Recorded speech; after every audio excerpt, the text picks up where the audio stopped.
Olá pessoal, professor Samarques dando início aqui a esse novo projeto nosso, podcast, desbravando assuntos de curiosidade, de religião, de história, que eu sou professor de história, do direito, enquanto advogado.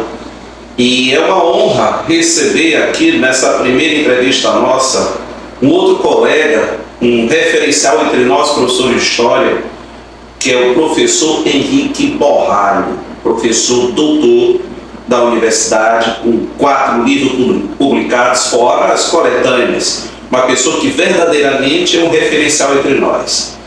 E a gente vai iniciar exatamente o nosso podcast com um assunto extremamente polêmico, cercado de muita curiosidade por parte de toda a humanidade, de muita curiosidade, mas também verdadeiramente desafiador, principalmente em relação a algumas doutrinas, algumas matrizes religiosas que infelizmente têm preconceito e não querem participar ativamente de um debate que já é antigo, que é exatamente sobre ufologia. E o professor Dr. Henrique, um homem das ciências, um homem da ciência e história, é um grande pesquisador de ufologia, certo? A quem eu quero apresentar e dar logo a palavra de início, falando inclusive, né, do grupo que o companheiro criou, exatamente de pessoas também que tentam, que buscam querer provar cientificamente a existência, inclusive dos seres extraterrestres. Boa tarde, eu queria falar da minha satisfação de estar aqui com essa pessoa que tem o maior respeito e carinho, que é o Samarques. Fizemos graduação juntos, somos amigos dele então, e uma referência política do direito na área de história, e um prazer imenso estar aqui, poder abrir esse podcast aqui em Pernambuco na área de história. Para mim é uma grande honra, espero contribuir com esse tema. E qual foi o grupo mesmo que o colega criou, Henrique? Eu criei em 2018, juntamente com o Luiz Alberto, professor do Colum, o Transição Planetária, que é um grupo que discute exclusivamente na espiritualidade, ufologia, mas a ufologia esotérica, embora também misture questões com ufologia científica, mas já não é mais a nossa área de interesse, porque o que diferencia a ufologia científica da ufologia esotérica é que a ufologia científica, acertadamente, claro, né, trabalha com a perspectiva cartesiana do descarte, né, da dúvida do fenômeno UFO. Então, portanto, eles não aceitam logo de pronto as informações que chegam, passam por um crivo de veracidade, mas para provar a existência de vida alienígena, que aliás é um termo que eu abomino, porque alien em inglês quer dizer estrangeiro, forasteiro, e é um termo incorreto, porque na verdade as raças alienígenas, elas sempre tiveram uma relação muito próxima com a humanidade, inclusive do ponto de vista do monitoramento e na manipulação genética. E porque também, aí a ufologia esotérica parte do pressuposto que nós também somos alienígenas. Nós estamos na Terra há 10 mil anos atrás, mas vindo de outras obras. E a ufologia esotérica já não parte do pressuposto de provar, ela já parte da existência de que isso é um dado concreto. Então, ela já parte para as interpretações dos vestígios, né, e dos indícios da presença. Por exemplo, agroglifos, ou copsicle em inglês, que são os desenhos existentes em plantações na Inglaterra, nos Estados Unidos, no Brasil, no mundo inteiro. A ufologia científica, por exemplo, ela ainda se debruça com a mecânica científica de provar, e eu acho isso válido, de que esses desenhos são feitos em questões de segundos. A relva, a plantação, ela não é cortada, ela é dobrada, e é uma simbologia a princípio indecifrável. Então, os casos mais emblemáticos são nos Estados Unidos, quando os fazendeiros, alegando prejuízo em suas plantações, ficam de guarda em suas plantações. Quando eles veem uma luz, quando eles correm, o desenho já está feito. Então, no México, em 98, foi realizado um grande trabalho, né, de reprodução de um agroglifo. E o que se constatou? Bom, todos os fazendeiros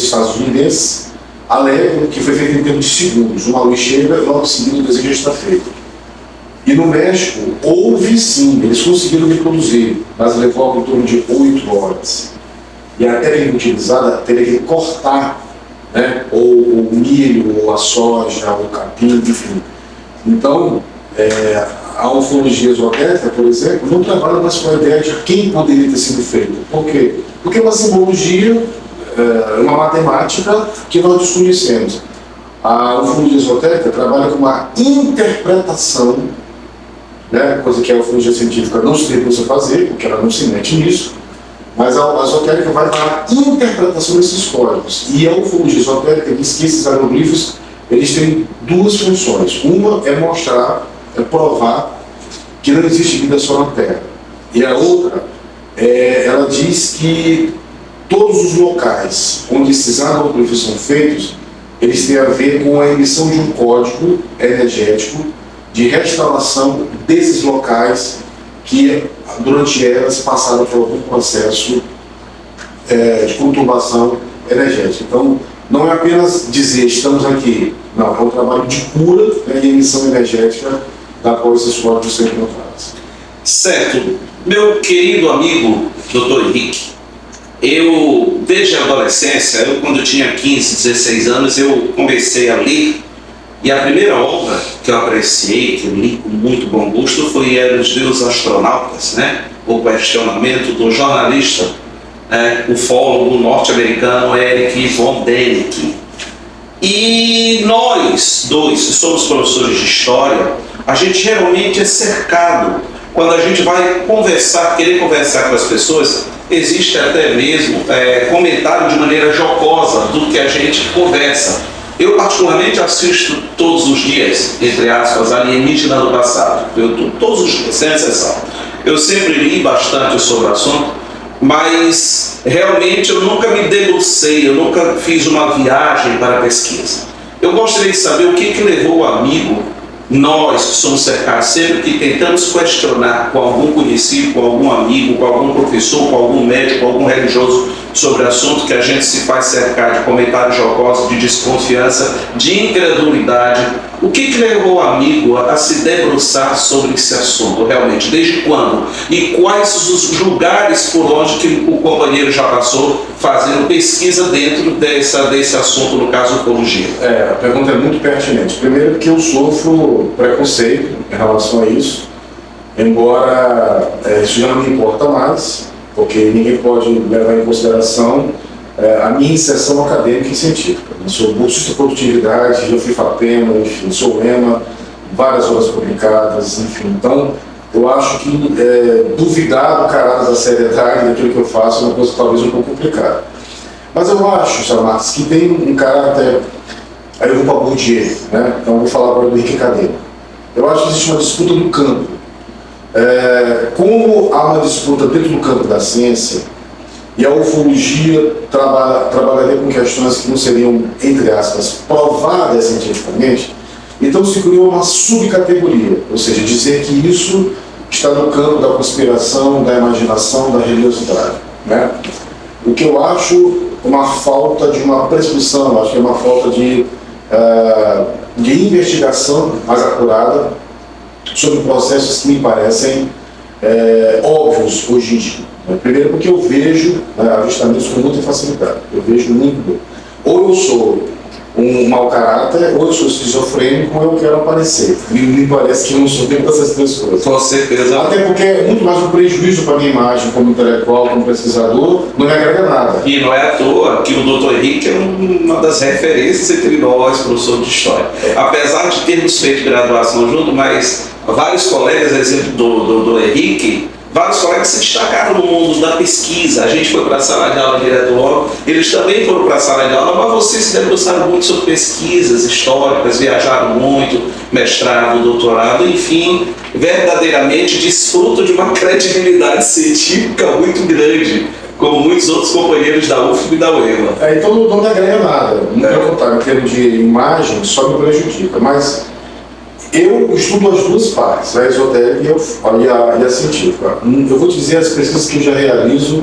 Tu me perguntas quando começou. Começou em 2015, quando eu estava no pós-doutorado, na UFRJ, e eu tomei contato com um grupo chamado Semente das Estrelas, que é uma ufologia esotérica, e eu comecei a ler, né, os textos e os artigos de cientistas, né, e de pesquisadores e de depoentes, e aquilo começou a me chamar a atenção. Qual foram os locais que eu já pesquisei? Chapada dos Veadeiros, em Goiás, Chapada Diamantina, na Bahia, Chapada de Guimarães, que foi o último lugar que eu fui, no Mato Grosso, na Ilha do Livramento, que eu fui, onde o fundador da National Geographic britânica, né, o Capitão Lynch, sumiu em 1913, eu estive no local do sumiço dele. Ele sumiu na Chapada do... Ele sumiu na Chapada, ele sumiu na Serra do Roncador. Eu estive lá, pesquisei, eu estive em Nova Chavantina. Ele é fundador da National Geographic, e ele fazia parte da Academia Britânica de Geografia e de Ciências, e ele desaparece. Então eu estive no local, eu entrevistei moradores, eu fiquei hospedado numa fazenda chamada Portal do Roncador, e o fazendeiro disse assim: ninguém vem para Nova Chavantina. Ninguém vem para Nova Chavantina. As pessoas que vêm para cá vêm para pesquisar alguma coisa, que é o fenômeno do UFO. Eu falei assim: eu sou ufólogo. E ele disse: o que te traz aqui? O que me traz aqui são as histórias do Rio da Morte, porque não existe somente OVNI, existe OSVNI, que é objeto submarino não identificado. Tá? Então não existe somente o voador, existe também o submarino.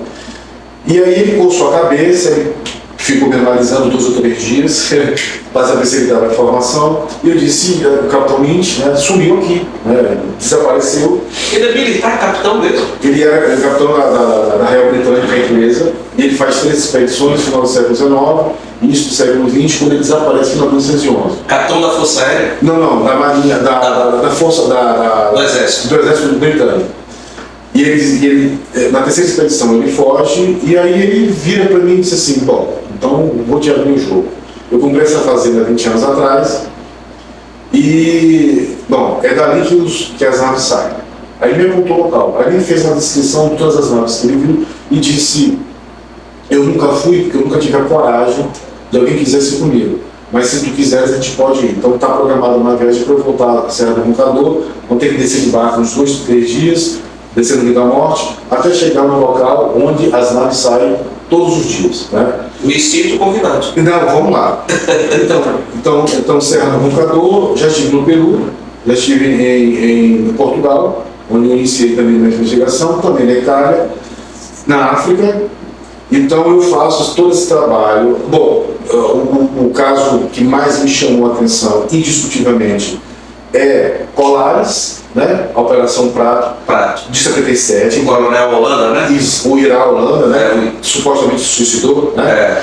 Eu estive em Polaris 3 vezes, eu estive na Ilha do Marajó, onde eu também entrevistei os moradores, né? Então existem 6 documentários sobre a Operação Prato, que aliás virou um tema de debate no Congresso estadunidense.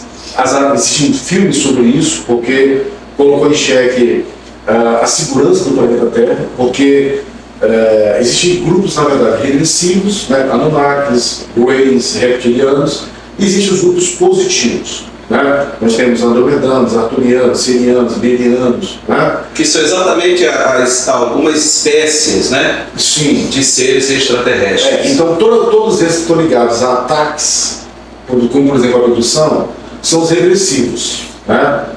Então a abdução em si é regressiva? Todas? Todas, porque ela constitui uma intervenção, ela constitui uma violência, ela constitui operações cirúrgicas no corpo humano e, sobretudo, elas pressupõem um apagamento de memória. Embora nós tenhamos 0,1% da população mundial que já foi abduzida, se você pegar pessoas do Japão e do Brasil que nunca tiveram contato entre si, você vai ver que mesmo com apagamento de memória, num processo de regressão, os depoentes relatam as mesmas informações. Uma luz que chega, de repente o corpo que levita, estão numa mesa cirúrgica, estão passando por traumas, todos eles relatam isso, além de marcas no próprio corpo. Né? Então a abdução ela é real, ela existe, Embora, agora, a Confederação Galáctica, que são os positivos, né, que participam desse processo de ascensão do planeta Terra, que são exatamente aqueles que impediram a ativação de ogivas nucleares, que também existem vídeos, né, no YouTube, né, existem vários vídeos de ogivas nucleares sendo desativadas, né, e mísseis sendo desativados, né. Então há uma participação da chamada Confederação Galáctica, que é a Associação dos Mundos Livres, né, porque essas guerras galácticas, elas sempre existiram, Tomás. A verdade é essa, né, quer dizer, quando o Hubble, vamos falar de astronomia, quando o Hubble passou 16 anos no espaço, Supertelescópio. exatamente, Okay. ele fotografou 2 bilhões de galáxias. 2 bilhões de galáxias. Se nós calcularmos cada galáxia com um sistema solar, digamos, entre 9 a 10 planetas, nós chegaremos a 1 trilhão de planetas. Isso que o Hubble conseguiu fotografar. E a NASA chegou à conclusão de que o Hubble, na verdade, fotografou apenas um quadrante do universo. Então, em 77, No universo em si ou só na Via Láctea? do universo, um quadrante, né? Então, em 77, estimava-se que o universo teria 90 milhões de anos-luz. Hoje já se chega em torno de 90 bilhões de anos-luz. Né? Quer dizer, o universo é infinito e continua em expansão. E aí, quando você pega a nossa Via Láctea, quer dizer, calcula-se que o universo tem 100 milhões de anos, segundo a astronomia, a Via Láctea 10 bi e a Terra 4 bilhões de anos. Então, a Via Láctea é o mais novo sistema solar e a Terra é o planeta mais recente do sistema solar. Então, sinceramente, é uma coisa, me parece muito pueril as pessoas acharem que um sistema solar muito recente no universo, que é a nossa Via Láctea, né, de um planeta que é muito recente, ter vida inteligente somente aqui, no universo de 4, e o Homo sapiens sapiens 3,5 milhões de anos, né? A Lucy, encontrada lá no Egito, né? O paleontólogo estava escutando Lucy and the Sky in the Dark, né? Lucy and the Sky in the Dark, quando ele encontrou a alçada de Lucy. Então, a Lucy, 3 milhões e meio de anos, quer dizer, 3 milhões de anos, o Homo sapiens sapiens, diante de um sistema solar de 10 bi e de um universo de 100 bilhões de anos. Então, seria uma brincadeira do universo achar que a vida inteligente se faz exatamente no planeta mais recente, né, do universo. O professor Henrique citou, por exemplo, nessa última fala, a questão da Operação Prato. A Operação Prato foi feita pela Força Aérea Brasileira, em que o capitão Holanda, né, o Irá Holanda, que supostamente teria se suicidado, foi uma pesquisa desenvolvida pela Força Aérea Brasileira, com registros de aparições. No caso ali, aquelas aparições que existiam, que muitas pessoas foram vítimas das chamadas bolas de fogo. Essa chamada bola de fogo, curiosamente, é o que se convencionou chamar em muitos lugares do Brasil como chupa-cabra, que emite aquele raio, que retira sangue da pessoa, que mata os animais. É a mesma coisa, Henrique? Não. Essa bola de fogo é chamada jocosamente de curacanga. Curacanga, exatamente. É registrado, inclusive, muito na Baixada Maranhense. A Operação Prato, por que ela é muito singular? As entidades e as raças regressivas sempre trabalharam nos bastidores, né?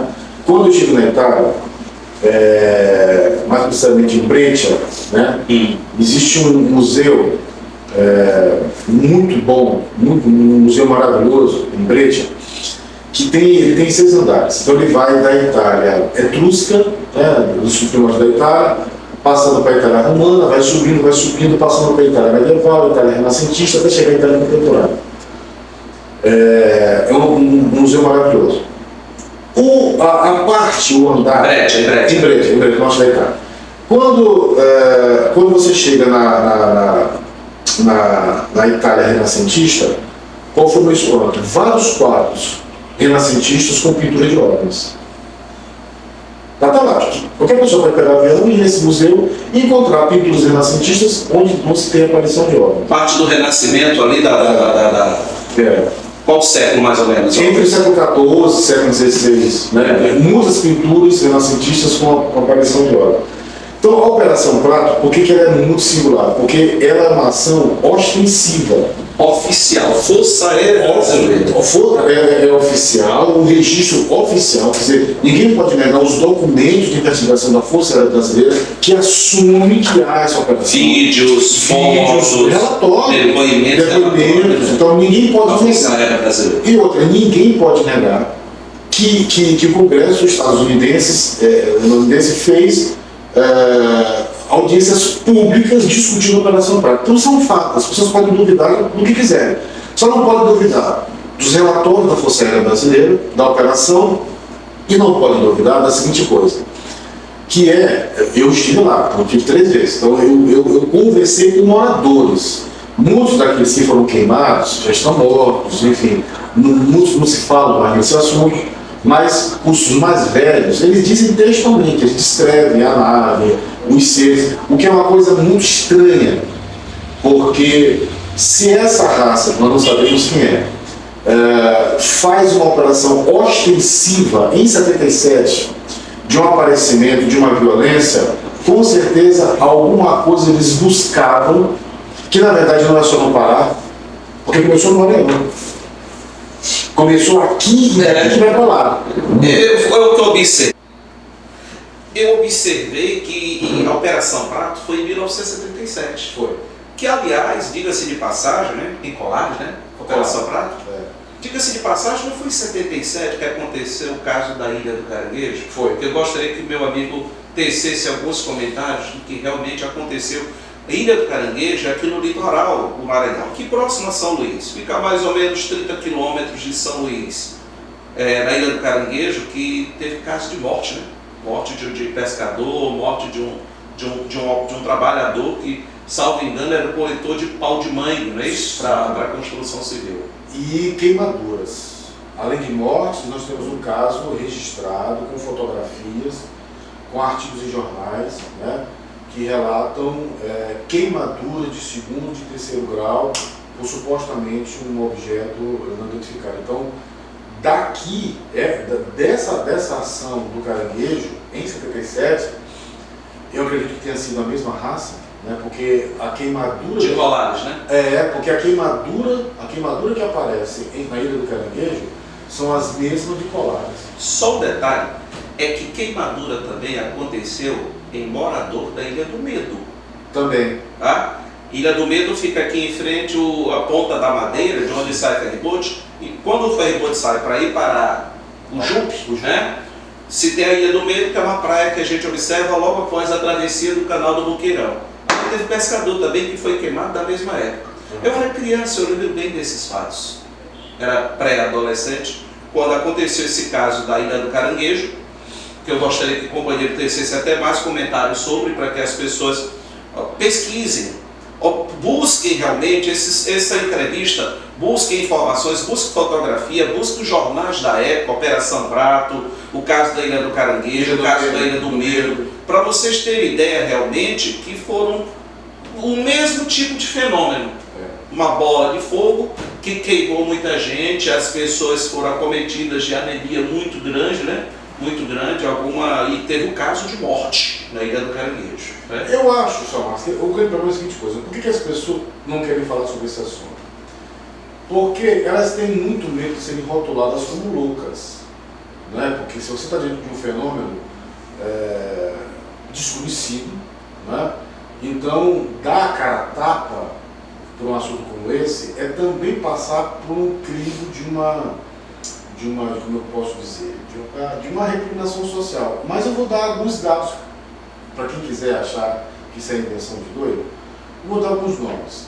Um deles, Paul Hiller, ex-ministro de Defesa do Canadá.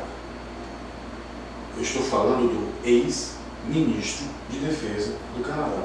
Coloque no Google Paul Hiller.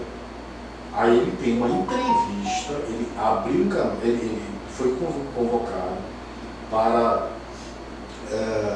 falar enquanto ministro da Defesa, e ele diz: existem raças alienígenas, existe e eles estão em conluio com o governo dos Estados Unidos. Eu estou falando, não é de uma pessoa comum, eu estou falando do ministro da Defesa do Canadá. Eu vou dar outro nome.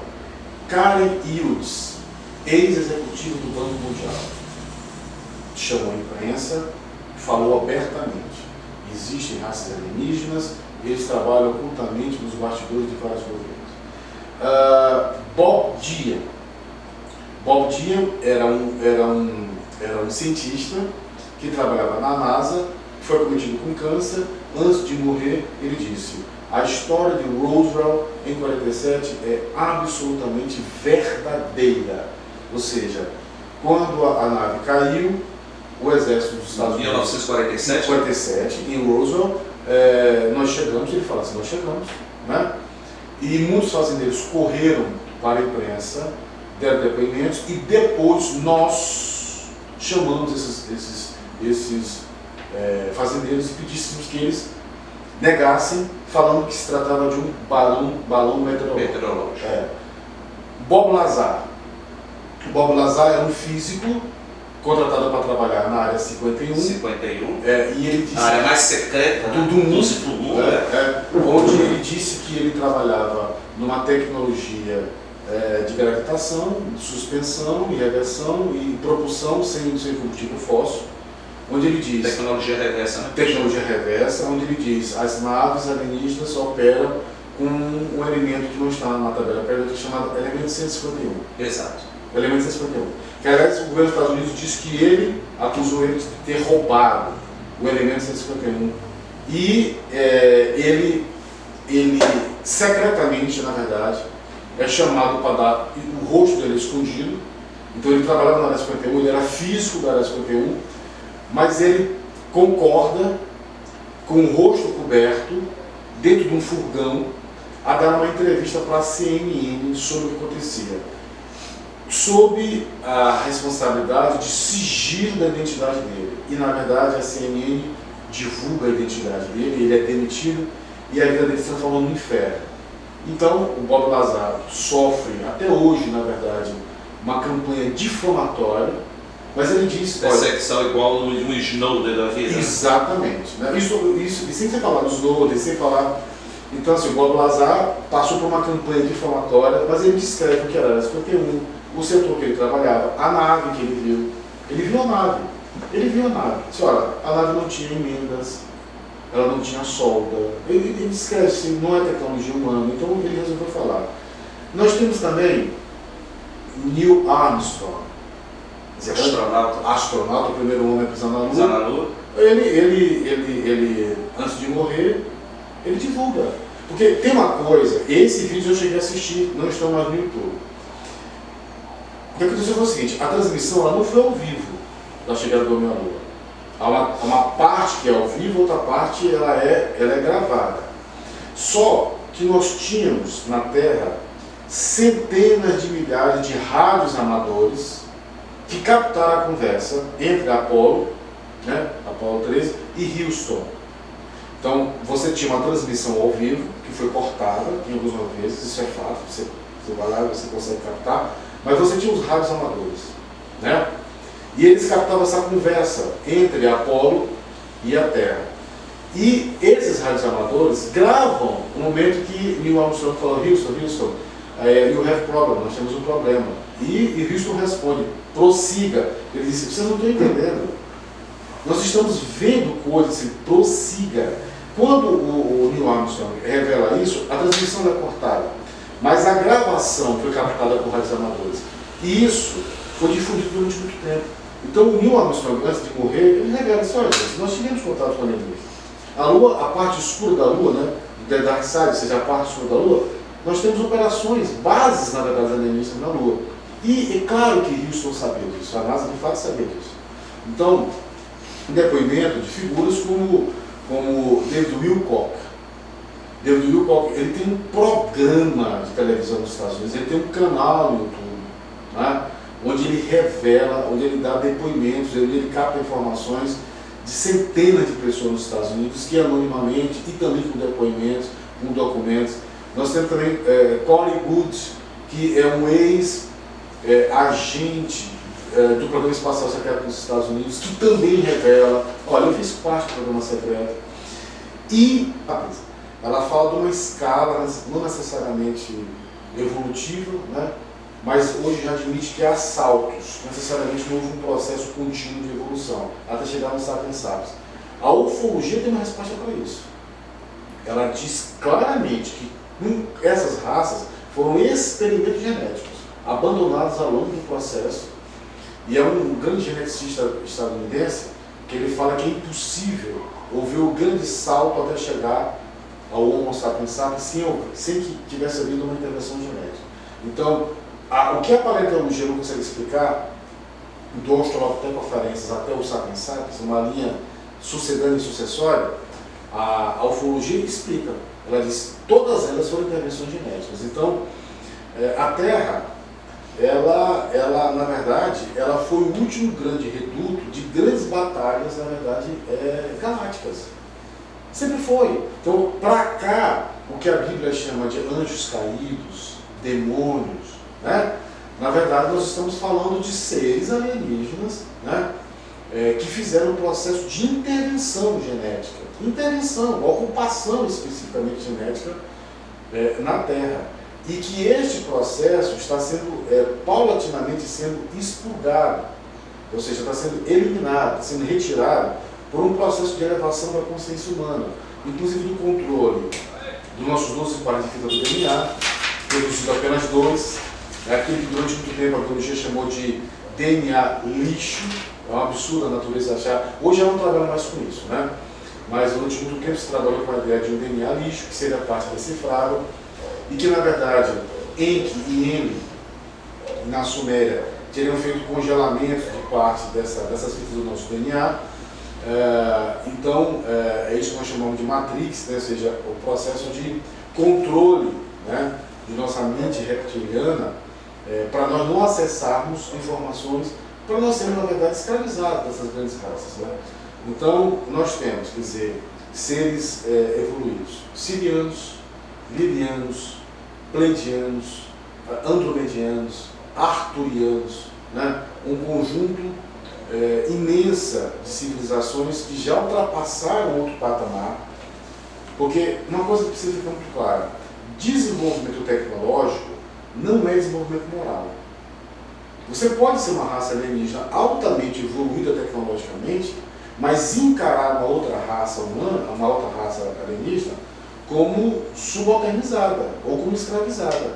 Então, não é o fato de eu ser um alienígena que necessariamente eu tenho olhos para um planeta, e que eu considero ele um planeta passivo de colonização, que eu queira realmente fazer uma comunicação, uma troca de tecnologia, ou necessariamente a sua evolução, né? Então, quais seriam as raças regressivas? Reptilianos, que estão aqui há milhares de anos, né? Nós temos Anunnakis, nós temos Greys, registro, bastante registro no caso do Egito, né?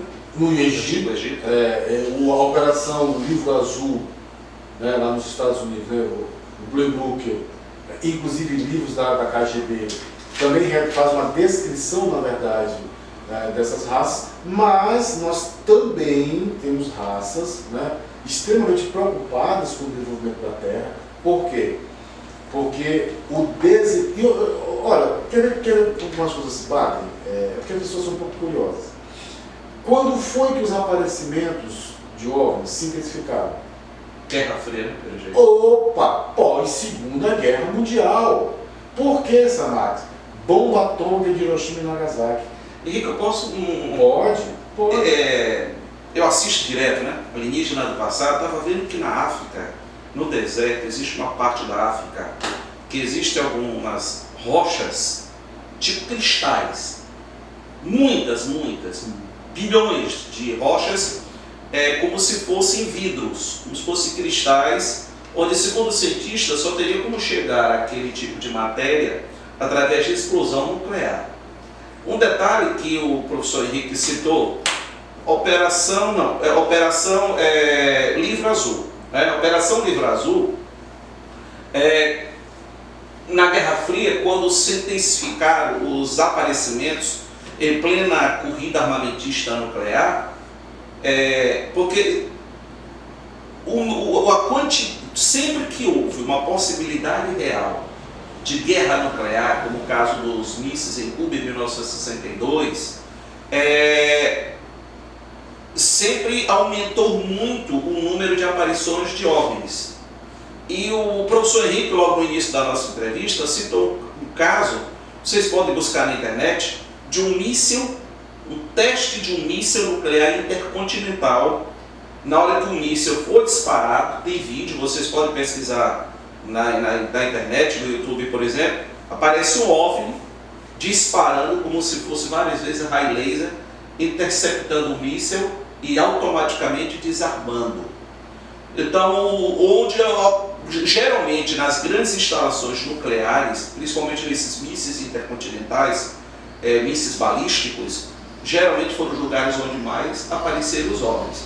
E o que acontece? A Operação Livro Azul, foi designado o capitão da Força Aérea, né? Capitão da Força Aérea, 2 generais designados, capitão da Força Aérea norte-americana. Não deixem de assistir, busque no YouTube Operação Livro Azul. E esse capitão recebeu a determinação de procurar um professor astrofísico, né? Um professor astrofísico de nome Joseph Heineken. E ele foi designado pela Força Aérea norte-americana para pesquisar cientificamente os fenômenos dos ataques, inclusive dos objetos voadores não identificados.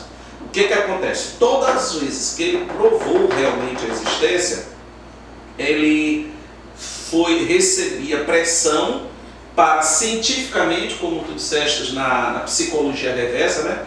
Para dar entrevista para a população, para retirar o medo, dizendo que se tratava meramente de fenômenos meteorológicos, ou até então pesquisas como balões meteorológicos, fenômenos da natureza ou então pesquisas científicas. Quer dizer, é o que o Dr. Henrique falou sobre essa questão da desinformação. Quer dizer, colocaram um cientista, que é Joseph Heineken, para pesquisar, comprovar cientificamente a existência dos seres e das naves, e também automaticamente ele, por ser uma pessoa, um grande cientista, um homem renomado na ciência norte-americana, para dar entrevista exatamente para desfazer aquilo que a mídia com certeza já tinha pego. E vou dizer por que as raças positivas, que fazem parte da Confederação Galáctica, passaram a ter uma intervenção, porque existe um pacto, né, universal de não intervenção. Ou seja, uma raça superior não pode interferir de uma forma direta no desenvolvimento de uma outra civilização, porque você interfere no princípio do livre-arbítrio. Mas o que acontece? Quando a humanidade, Samax, atingiu a tecnologia nuclear, aí a Confederação Galáctica foi obrigada a intervir. E aqui no caso, perdão eu interromper, esses cristais na África, vou já falar sobre no deserto, sobre é como se tivesse acontecido ali, portanto, uma explosão nuclear no mundo antigo. Né? Para a ufologia esotérica, todos os desertos da Terra, Saara, Gobi, Arizona, todos os desertos da Terra, eles são frutos de explosões nucleares. No mundo da Idade Antiga. Há milhões de anos atrás. Ah, tá. Então, assim, ou seja, essas disputas já estão aqui há muito tempo. Né? Claro que isso vai chocar muito com a geografia, com a astrofísica, enfim. Estou dizendo que é uma linha de interpretação. Então, o que acontece? Esses aparecimentos se transformaram muito mais visíveis porque o alerta universal foi gerado à humanidade, do ponto de vista moral e espiritual. Uma civilização de baixa vibração, que é o nosso caso, nós matamos uns aos outros, né? Isso é um absurdo para a Federação Galáctica. Né? Ou seja, somente uma civilização muito baixa, de terceira dimensão como nós, é capaz de matar um outro semelhante. Né? Atingimos o desenvolvimento nuclear. E o que acontece? Se a Terra desaparecesse ou explodisse numa guerra nuclear, isso tem interferências em todo o cosmos. Sobretudo por quê? Porque aqui também, nós temos milhares de raças, né, encarnadas. Nós temos seres em missão aqui na Terra. Nós temos pleiadianos, sirianos, arturianos, andromedianos, né, que assumiram uma genética humana. Então, por exemplo... São chamados híbridos, não que eles chamam? Que eles falam? Sim, são chamados híbridos, mas são chamados assim, os grandes mestres da humanidade. Os grandes mestres da humanidade são, na verdade, seres alienígenas. Não sei se isso vai chocar com a religião, por isso que isso é uma... É delicado. É muito delicado. Cristo para o fosse na medicina, gênios da humanidade, Nikola Tesla, né? Albert Einstein. Dizer, como é que esses gênios da humanidade, de vez em quando eles aparecem? Para o esoterismo, para o espiritismo também, né? Para as religiões hindus, né? Para os Vedas, ou seja, há um conjunto de religiões, é aí que a ufologia sofre, a esotérica sofre o ataque, que é quando ela se mistura com a discussão espiritualista. Por isso que há tanto preconceito. Mas, por exemplo, crianças superdotadas, gênios da humanidade, para a espiritualidade, são seres que vieram em missão para a Terra, para trazer informação da matemática, da física, da química, né, da ética, da filosofia, né? Então, esses seres sempre se colocaram à disposição para baixarem sua vibração para a terceira dimensão, esquecerem suas origens, né? Mas carregam algum tipo de dom de informação de onde eles vieram. Então, resultado, seria explicação para esses grandes avatares que a Terra sempre teve. Então, por que a Terra é um planeta tão estratégico? Primeiro, porque ela foi criada para ser a joia do universo, né? Os pleiadianos chamam a Terra de Urântia, né? Os ilirianos chamam a Terra de Urântia. Bom, já me lembro o nome. Há várias terminologias que a Terra tem em vários outros planetas, né? Então, Terra são só os humanoides que chamam, ela tem vários outros nomes. Então, Pachacamaca, Gaia, o espírito da Terra, Urântia, Tiamat, né?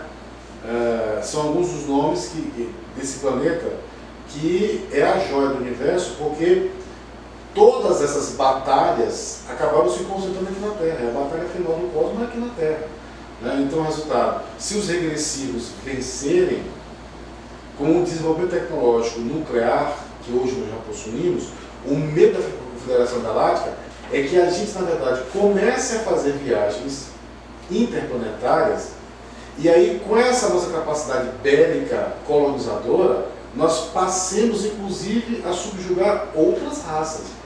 Eu estava assistindo ontem, Fernando, professor Henrique, por exemplo, a Rússia lançou um submarino chamado Submarino do Apocalipse. Um submarino do Apocalipse que dispara um míssil, um torpedo continental, que percorre até 10.000 quilômetros de torpedo e ele explode próximo ao litoral, gerando ondas radioativas de até 500 metros de altura. Nossa Senhora. Chamado Submarino do Apocalipse, cujo nome é Poseidon. Lá, apelidado Poseidon.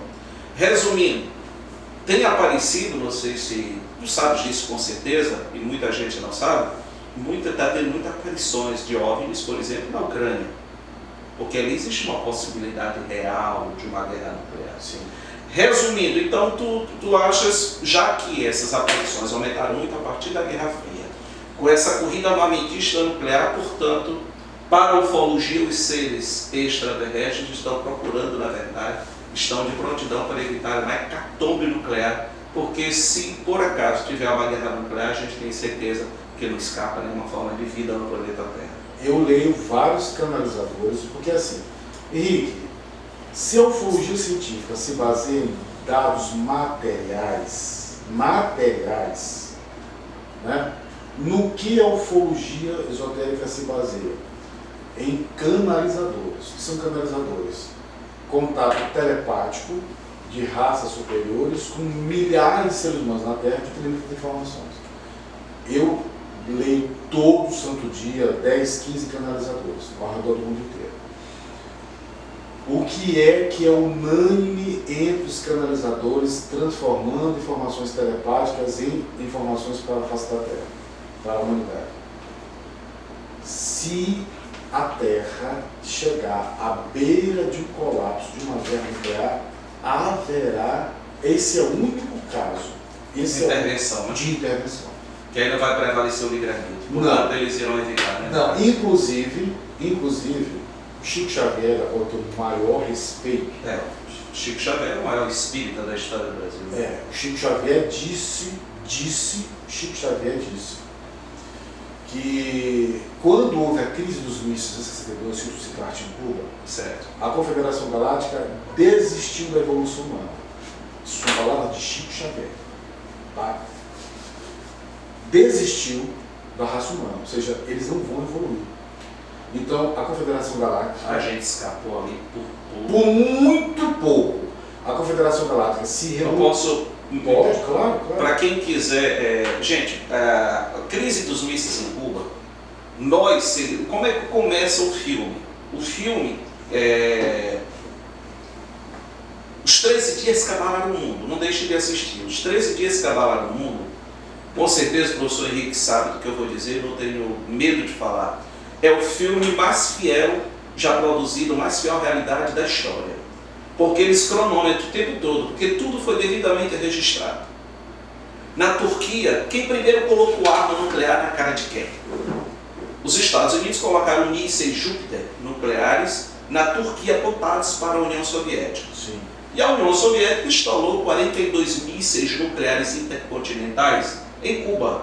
Um avião sobrevoou Cuba, um avião espião, e fotografou os mísseis e começou uma crise que durou 13 dias.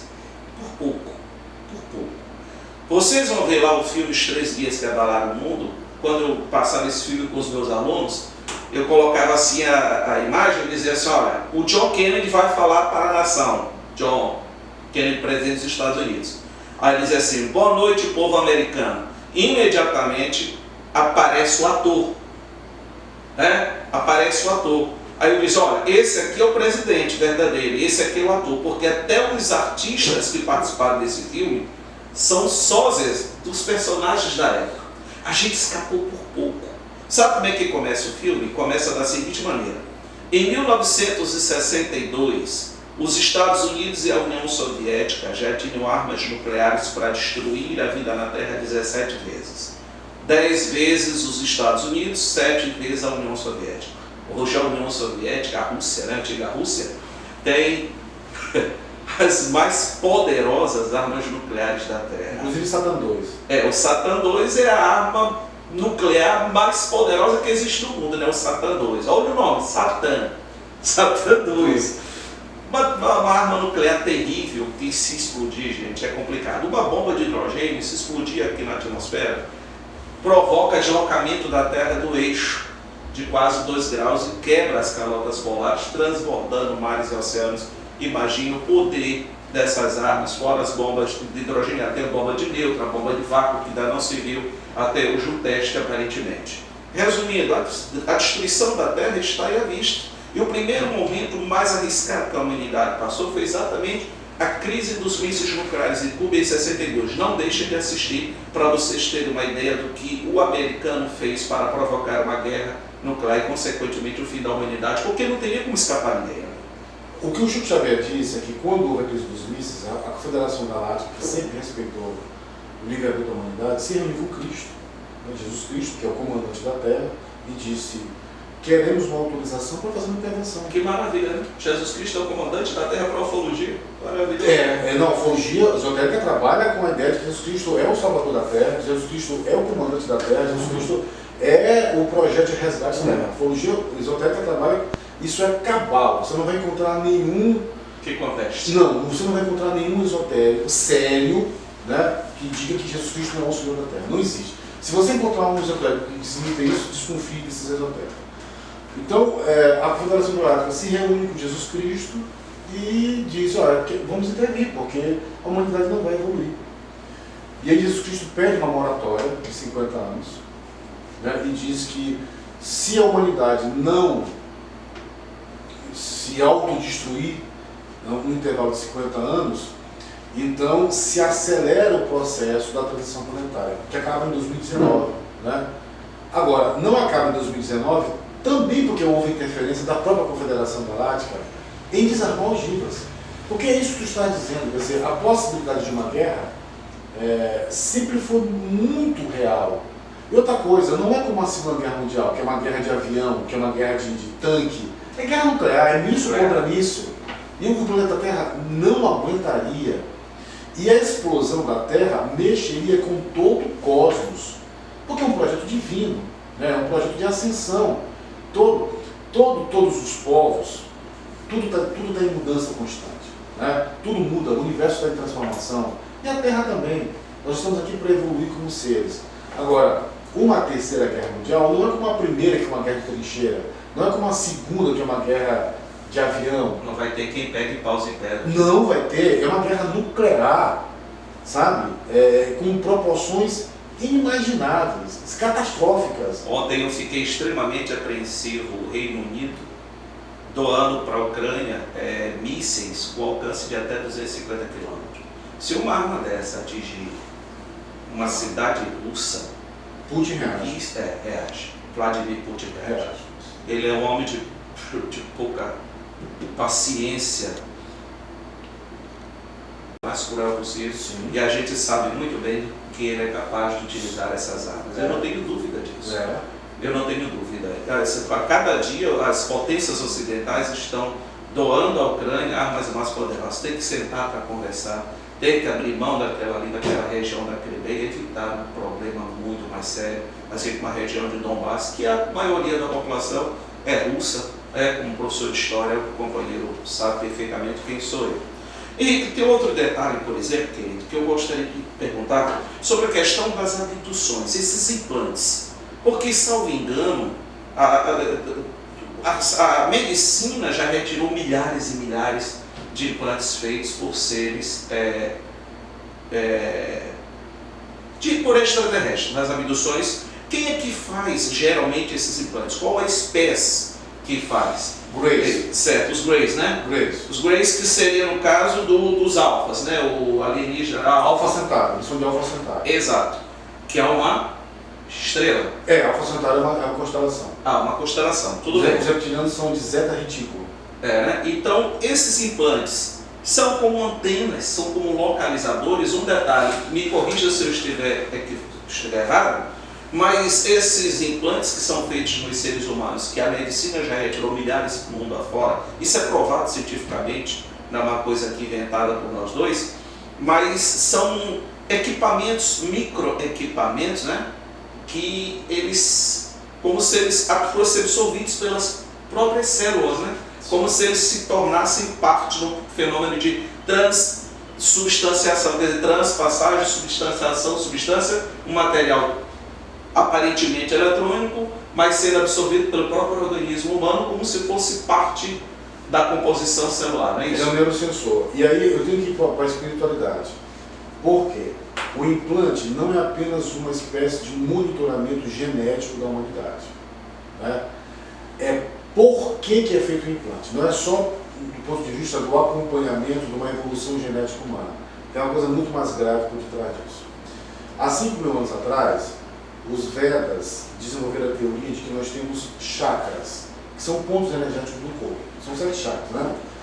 São 144, mas os principais são 7. Então, o raiz, né? o sexual, né? o umbilical, né? o plexo solar, o da laringe, né? o do terceiro olho, e finalmente o plexo da mente superior. Então, nós temos 7 corpos, portanto 7 chakras. Ora, por que essas raças alienígenas também implantam chips em várias humanidades, na humanidade? Porque assim, nós, no processo da reencarnação, nós nos esquecemos de nossa origem divina. Né? A gente se esquece de onde nós viemos, quem nós somos. A gente acha que a gente é um corpo material. Não, nós somos espíritos numa experiência material. E não uma experiência material vivendo uma vida existencial. Nós invertemos o processo. Nós estamos aqui para aprender, para evoluir. Então o que acontece? Quando um ser humano começa a se espiritualizar e a acessar esses chakras, você começa a destravar processos neurológicos, doenças, uma série de questões, inclusive comunicação com o seu eu superior. Então o que acontece? Como a evolução da humanidade se acelerou muito, sobretudo a partir da contracultura, o movimento hippie em 60, que foi um movimento contra o capital, né? E um movimento que na verdade começa a contestar esse sistema, houve um grande gatilho na humanidade, um grande gatilho a partir de 60, né? Quer dizer, contra as guerras, a partir da liberdade feminina, né? Quer dizer, a emancipação sexual, anticoncepcional, a luta contra o racismo, contra o apartheid nos Estados Unidos, década de 60, Luther King, Malcolm X, assim, tudo aquilo que nós como professores de história sabemos, né? E aí, as raças ficaram muito preocupadas, porque elas sabem que quando você atinge um grau de consciência, a Matrix se dissolve. Porque o que é a Matrix? A Matrix é você achar que a gente está aqui para pagar conta. Que achar que o ser humano, na verdade, ele vem, cresce, nasce, reproduz, paga conta, acumula capital e morre. Isso é que é a Matrix. Quer dizer, o que é a Matrix? A Matrix é um processo de ludibriamento da realidade. É uma falsidade ideológica. É achar que a existência material, a existência humana... Nesse laboratório evolutivo da gente. Exatamente. Então, por que o implante? Não é só para o monitoramento genético, mas é sobretudo para perceber, por amostragem, como é que está o desenvolvimento psíquico, emocional e moral da humanidade. Porque aí eles ficam controlando o nosso grau de evolução de consciência. Porque aí eles ficam estudando a possibilidade de uma maior intervenção. Então, por exemplo, há vários processos de contaminação. A água, o flúor, a calcificação da glândula pineal, né? Que hoje já se sabe, todo médium tem a glândula pineal descalcificada. Ou seja, então a telecinese, ou seja, a telepatia, a visão, ou seja, ver espírito, na verdade, não é um fenômeno espiritual, é um fenômeno físico. Né? Quer dizer, a glândula pineal começa a vibrar e você tem uma visão da quarta dimensão, da quinta dimensão. A quarta dimensão, onde estão o mundo dos espíritos. Né? Essa dimensão é isso aqui, esse é o mundo material. É o mundo dominado pela audição, paladar, visão, tato e audição. Quer dizer, são os 5 sentidos. A partir daí, o mundo começa a ficar mais sutil, nós chamamos de dimensões. E a glândula pineal, ela é um órgão que consegue transver, ou transcender a visão dos 5 sentidos humanos. Então, a visão, na verdade, espiritual, é uma ação da glândula pineal. Então, quando você implanta um chip, e aí, o que calcifica o chip? Açúcar. Açúcar calcifica a glândula pineal, porque o açúcar é uma neurotoxina. O flúor, alimentação, agrotóxicos, contaminação por remédio. Aí a gente tem outro papo nosso, né? Que é a manipulação da indústria farmacêutica. Mas isso é um outro motivo de um podcast. Polemicíssimo, né? A indústria farmacêutica, quanto ela é perversa, quando ela escondeu inclusive a cura do câncer que já existe. Então, resultado, o implante não é só um acompanhamento genético da humanidade, mas é sobretudo um processo de acompanhamento e monitoramento do nosso despertar espiritual. É curioso aí nesse caso, por exemplo, é uma violência o implante. Claro que é. Tá, então não são os greys. Quem implanta são os greys. Os greys que implantam. Implantam. Mas eles não seriam os do bem? Não, grey não. Greys são regressivos. Que geralmente eles são o quê? Aqueles que geralmente as pessoas veem, né? São os cinzas, né? São 1,5 metros cinzentos. Baixinhos, cinzentos, o olho alongado preto, bem preto.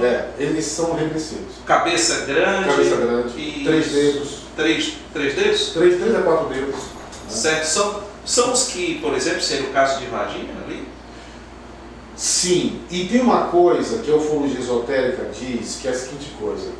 Nenhuma abdução, isso que eu vou dizer é polemicíssimo, mas eu preciso dizer, nenhuma abdução foi feita sem o consentimento de governos da Terra. Então, por exemplo, a ufologia esotérica diz textualmente que o acordo feito entre governos e abduções é troca de tecnologia versus autorização para abdução.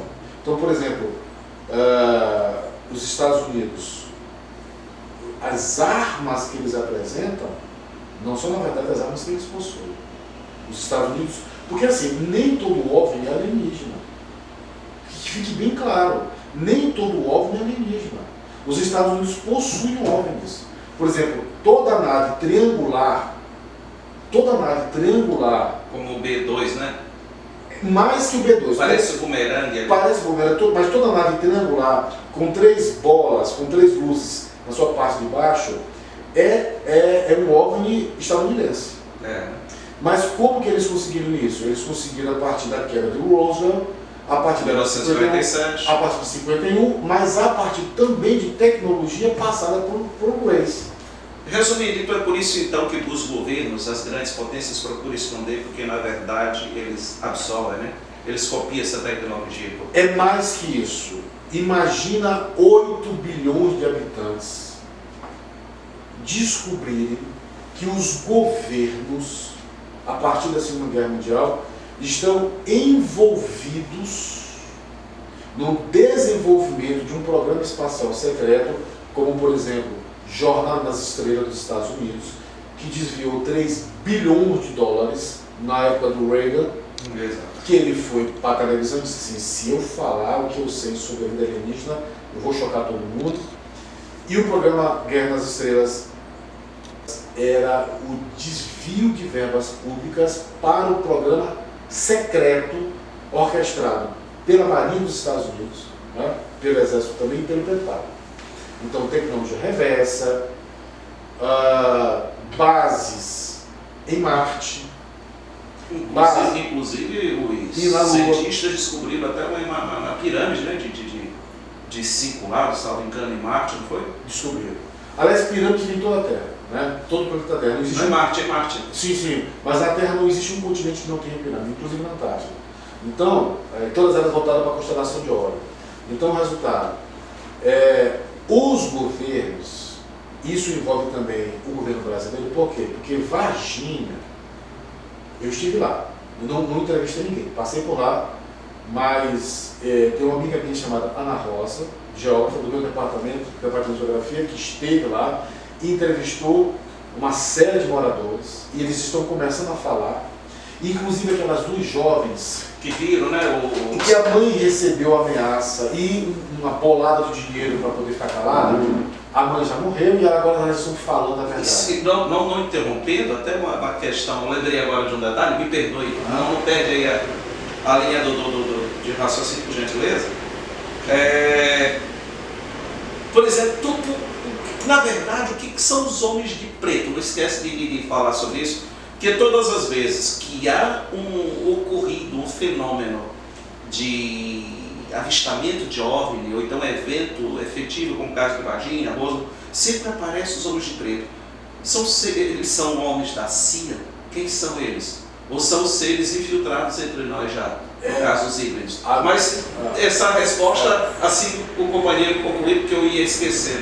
Varginha é um caso gravíssimo. A Ana Rosa, que... A Ana Rosa teve lá recentemente, entrevistou as pessoas que começaram a falar.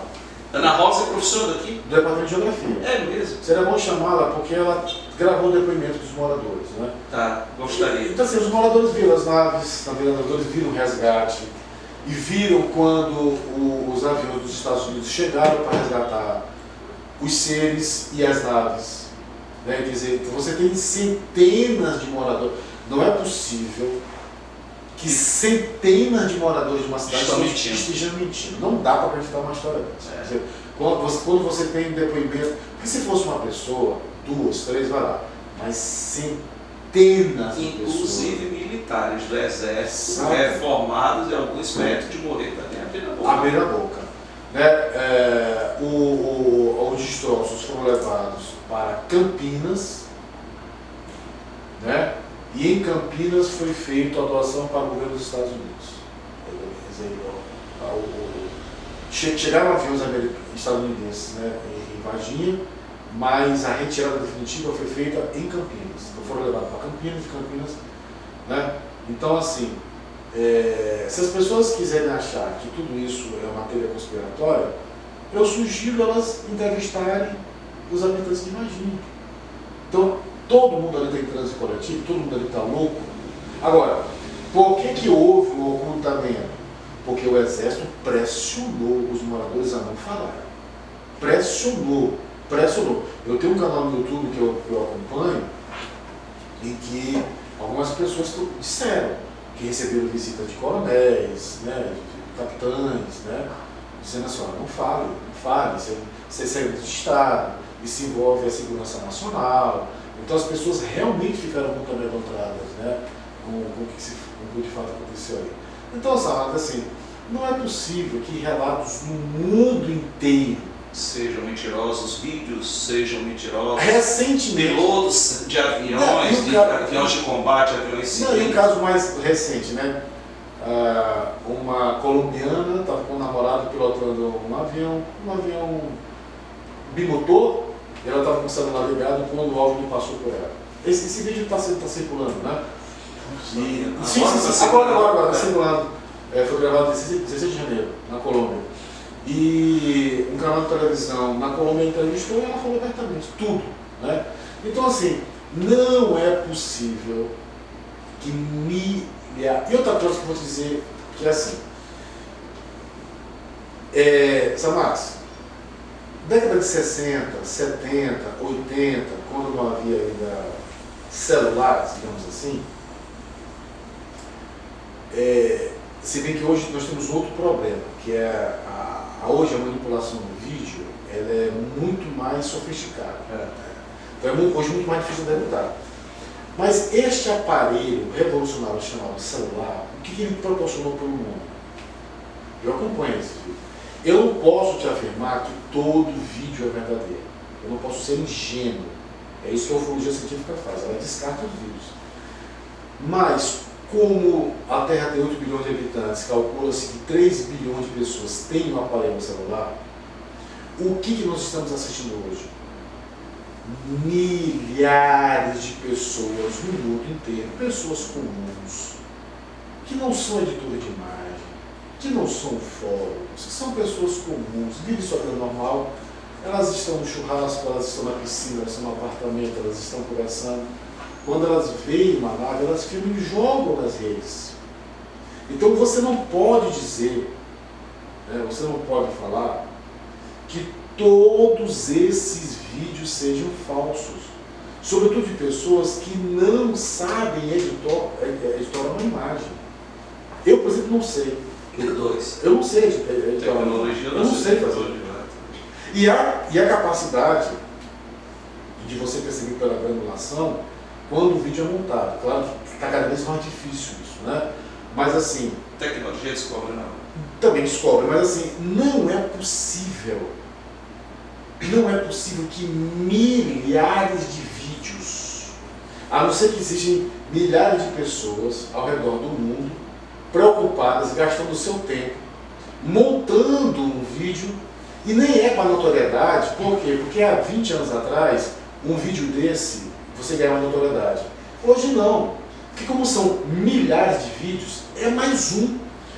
Então você não vai ganhar fama. E os homens de preto, quem são, afinal? Men in Black, há duas teorias. Umas que são agentes secretos do Pentágono e da CIA, que pressionam as pessoas oferecendo dinheiro e ameaças, né? Alegando segurança nacional. E uma outra teoria, por conta de um vídeo que foi feito num hotel nos Estados Unidos, com dois Men in Black, com dois livres, de 2,10 metros mais ou menos, de uma robustez assim, esse vídeo é real, né?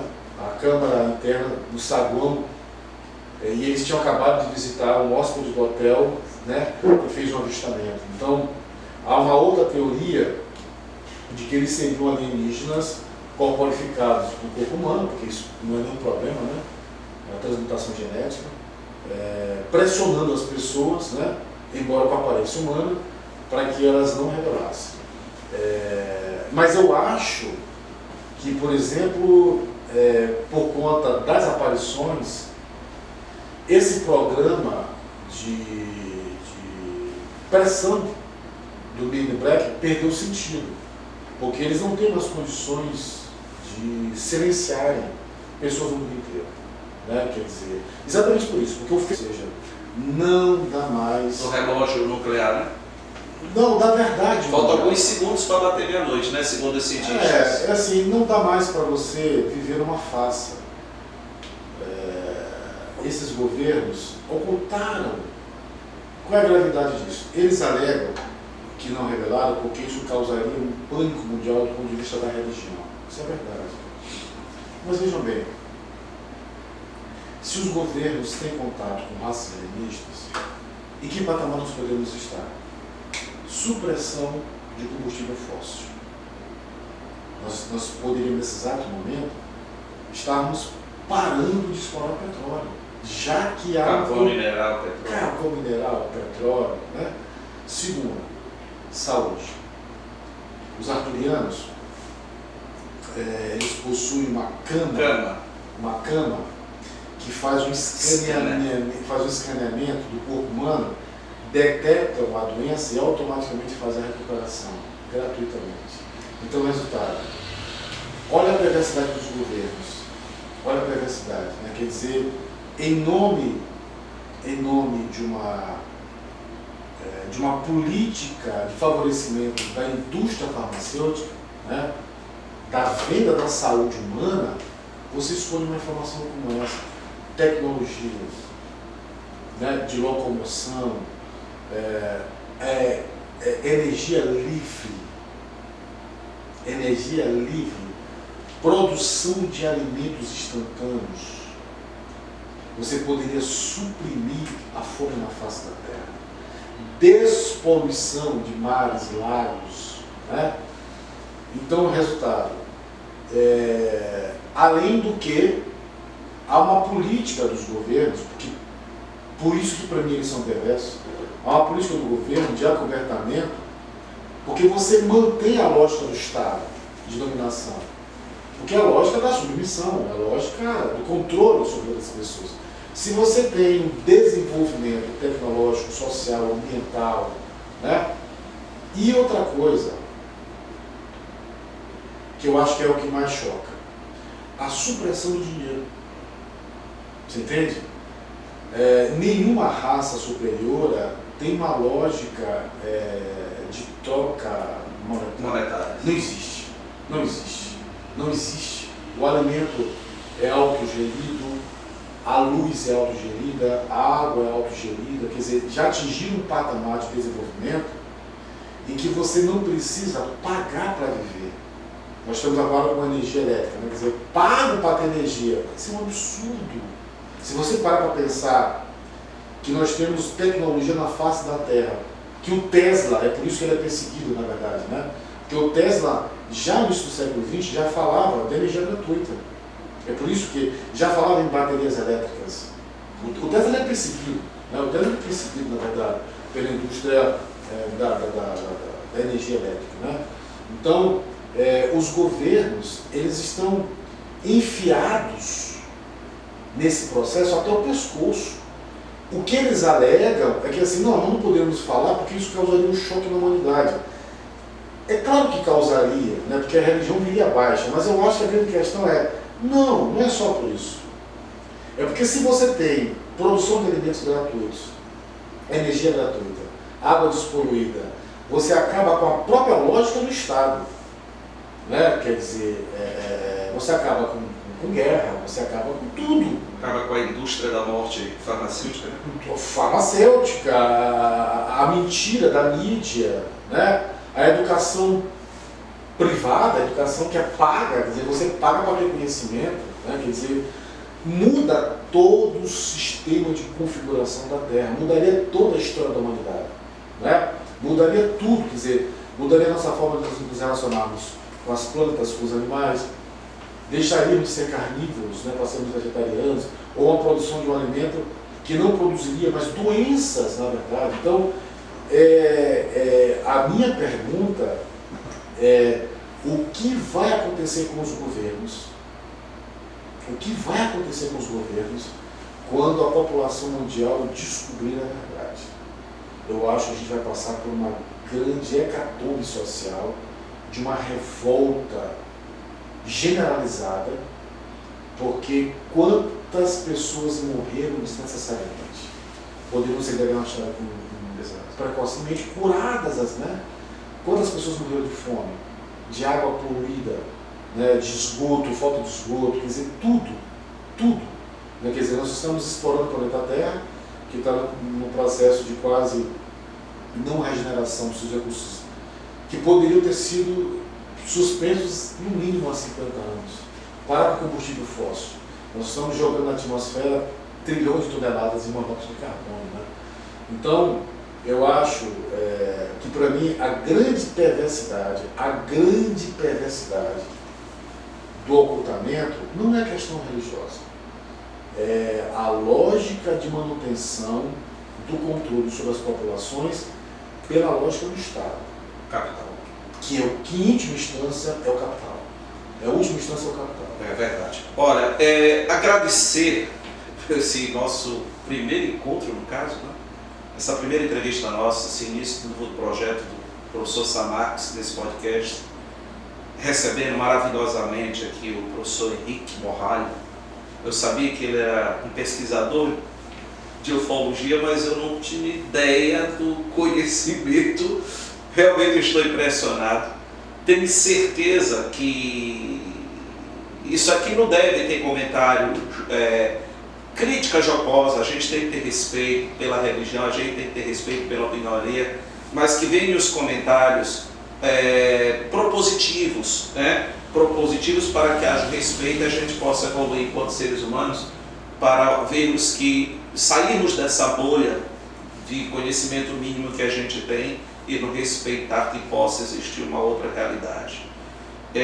Gostaria de pedir a vocês que compartilhem. Eu tenho certeza absoluta, Henrique, o professor Henrique era para estar hoje entre os principais nomes da ufologia do Brasil. Vocês estão vendo conhecimento amplo, aliás, filigranado que ele tem. Eu tenho certeza que ele merece hoje ter muita desenvoltura internacional nessa área.